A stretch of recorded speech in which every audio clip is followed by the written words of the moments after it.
It's February the 14th, the most romantic day of the year, Valentine's Day. Who cares? Let's talk about it. I've never been a fan of Valentine's Day, and I'm sure there's more than just one person in the world who has that view. And hopefully, that's you as well. Valentine's Day can be the most romantic day of the year. I love you so much, honey bunny, you mean the world to me. Oh, I love you too, I love you, I want to spend my life with you. And for the rest of us, no one gives a shit. Valentine's Day has become heavily commercialized, and who benefits from it? Hallmark, people who sell chocolates and roses and all the gifts. No one else actually benefits. Do I benefit? No, because I had to spend my money. So happy Valentine's Day to me is happy I've just lost some money day. And why is it that only Valentine's Day is like the most romantic day of the year? Why is February the 14th the day of love, the day to show the person you're with how much you truly love and appreciate them? If you don't give your Valentines a little gift on Valentine's Day, happy Valentine's Day, sweetheart, here's a card, here's some roses, here's some chocolates, here's a gift, here's a weekend away. If you don't do that anymore, you're an asshole. We live in a world now of absolute commercialism and high expectations, and you can't show your affection on any other day of the year and have it meaningful. No, it has to be on February the 14th, because if you miss February the 14th, Valentine's Day, the one day to show how much you truly love somebody, you are an asshole. That's right, you can show someone that you love them randomly. You can buy roses just because. You can give someone jewels or a weekend away or just a cuddle or a fantastic dinner out just to show your love and appreciation for the person you are with. But if you fail to do that on Valentine's Day, you don't love me, no, I do everything for you and you do nothing for me and I buy you this and you don't show me anything. Fuck off. We've become so commercialised in society these days, we've forgotten the meaning of everything. And Valentine's Day, whilst yes, it's a lovely day, or can be for some people, it's not the be-all and end-all of romantic relationships. In fact, some of the best days I've ever had, and some of the most romantic occasions I've ever had, happened at other times of the year.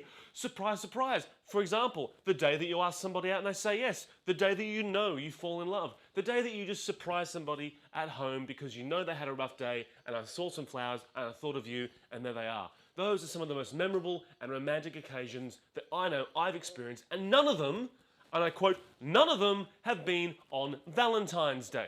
All people want you to do is show love and appreciation in general. But no, on Valentine's Day, we have to do it. No sooner is Christmas over, but there's hot cross buns in the supermarket. And just to confuse you, don't forget Valentine's Day. So here's your Valentine's checklist. You'll need a card. You might need roses. In fact, you'll definitely need roses or flowers of some kind. That's important.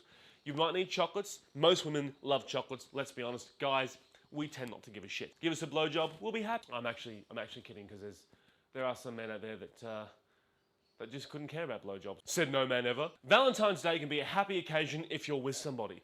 But of course, it can be the most sad day of your life if you haven't got somebody. You may have been single for years, and every year on Valentine's Day, it's a cold reminder that you're still alone and you haven't found love and there is no one to share your life with and you feel so empty and suicidal, and I'm going to end it all right now. And I think I'm going to jump off a bridge. In fact, that is why suicide rates are always higher on February the 14th. Okay, I might be making that up, but it wouldn't surprise me if suicide rates do jump on February 14th, because there are a lot of people out there that are sad and lonely. It's just a fact. Now, I hate Valentine's Day for two reasons. Number one, when I was growing up, I really didn't have a partner to share Valentine's Day with. I didn't have a girlfriend until I was about 19.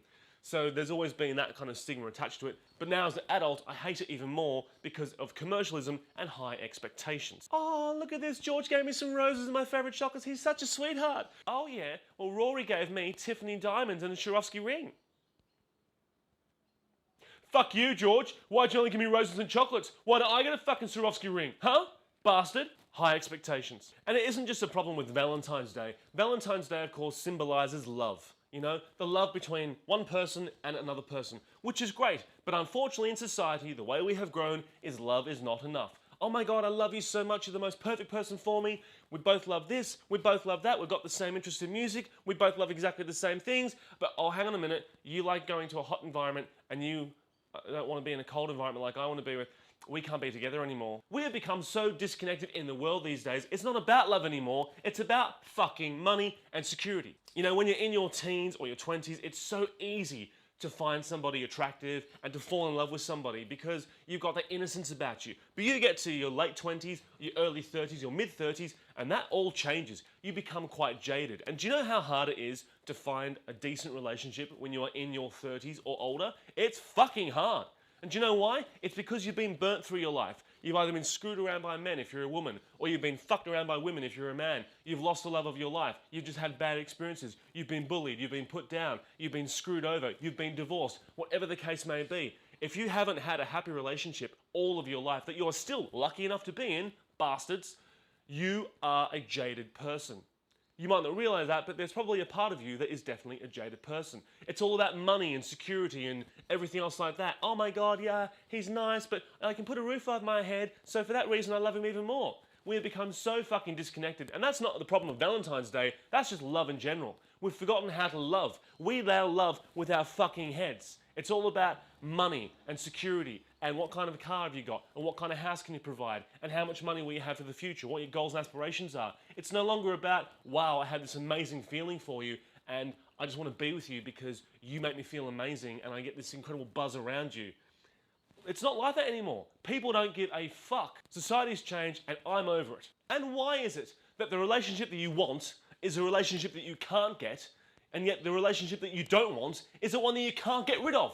Why is it that when people walk into your life and you go, yeah, I'm attracted to you or I'm not attracted to you, the ones that you want don't want you? Why is that, huh? Why is it that the people that you are naturally attracted to don't find you attractive? Is it because you're being jaded so much? Is it because you've been through love and loss and everything and you just don't know what to do? Are we too picky these days? Do we have high expectations? Or are we afraid of commitment? No, I don't think it's because we're afraid of commitment. But the problem with relationships today, it's all expectations, it's money. And Valentine's Day is just the day where it all comes together. And you have to make sure that whoever you're with, whether you love that person or not, feels as if you do love them. So, make sure that you call them in the morning. Hi, sweetie. Hi, honey. Hi, baby. Happy Valentine's Day. I love you. Wake up, give them breakfast in bed, give them that rose or chocolate or whatever, and let's play the bullshit production game and pretend that everything is just fucking fine. And if you are one of these lucky people who have found true love in your life and still have that person in your life, hold on to them, appreciate them, and make that person understand that Valentine's Day is just one more day in the other 365 days of the year that you just love and appreciate them. And if you haven't got anyone to share Valentine's Day with, don't worry about it, it's just another day. Do you know what? You can feel just as much love on February the 15th, June the 1st, or December the 19th as you can on Valentine's Day. It doesn't matter whether you've got someone for Valentine's Day or not. The point is, well actually there is no point. I was trying to be philosophical and I didn't get it. Learn to love yourself. If you haven't got a Valentine for Valentine's Day, you can be your own Valentine. Love yourself, you know? Give yourself a kiss on the wrist or whatever, masturbate, that's a form of self-love, I suppose, and just tell yourself that you love and appreciate yourself. Go out there and buy something for yourself, treat yourself for you, and don't buy into all the garbage that Valentine's Day is all about. Well, there you go, guys. That's a bit of a Valentine's Day rant for me. Didn't exactly have a structure of where it was going to go, but I'm sure it's going to piece together somehow. So if you like this video and listen to me rabbit on for a few minutes, please hit that like button. You know, make sure that you smash that subscribe button, ring the bell so that you are notified every single time that we do make these videos, because our plan is to make a lot of these videos, whether they be behind the scenes of comedy shows, random rants like this, interviews with us, or even just sketches. We are going to produce a lot more content for you this year and in subsequent years as well. So subscribe to the channel, like this video, and I will see you next time.